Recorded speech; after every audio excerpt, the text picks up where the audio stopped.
Hello everybody and welcome back to Full House Sports here, myself Charlie. Before the video starts, please like, please comment and please subscribe. Anything you guys do is greatly appreciated. Now, we've just had not one but two British fight nights going on at the same time. BBC Fight Night, brilliant to see boxing back on the BBC. And yes, it wasn't exactly Ali Frazier, but do you know what? Fraser Clarke versus GB was an absolutely class scrap. It was a domestic scrap, and that's sometimes in these fights all you can ask for. I was really impressed by TKV, to be honest with you. I thought looking at him, perhaps maybe too judgmental. I thought looking at him, there's no way he'll be able to do the 12 rounds. But you know what? He came on strong. And listen, he's brave. People will say, did he perhaps have David Adelaide's number before that controversial finish? He was winning the fight in many people's eyes. He's now won the title against Fraser Clarke. It's a brilliant story, TKV's. You know, his granddad was murdered by the dictatorship of President Mobutu back in Zaire. His dad then joined the army in a sort of revenge bid to try and avenge his dad's death.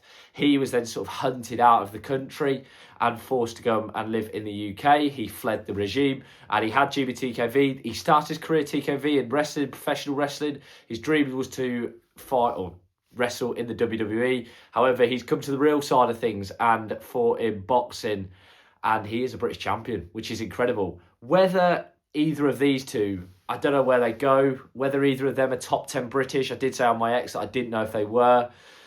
You know, who knows? Hughie Fury's come back tonight and has won in Rotterdam. Could that be a fight for TKV? Dave Allen, we know, wants to win a British title. Could that be a fight for him? Johnny Fisher fights next weekend.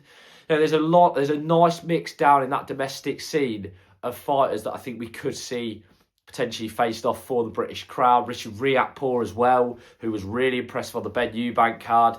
He could face off against TKV.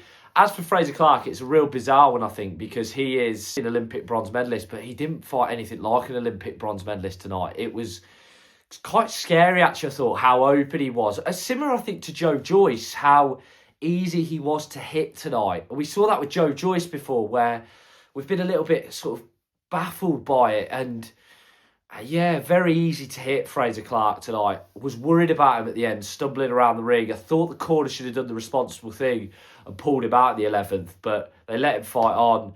Obviously, one card was in favour of him, but I don't think we really need to see a rematch. And then I switched on to the DAZN app to see Gavazzi just getting up off the canvas the first time.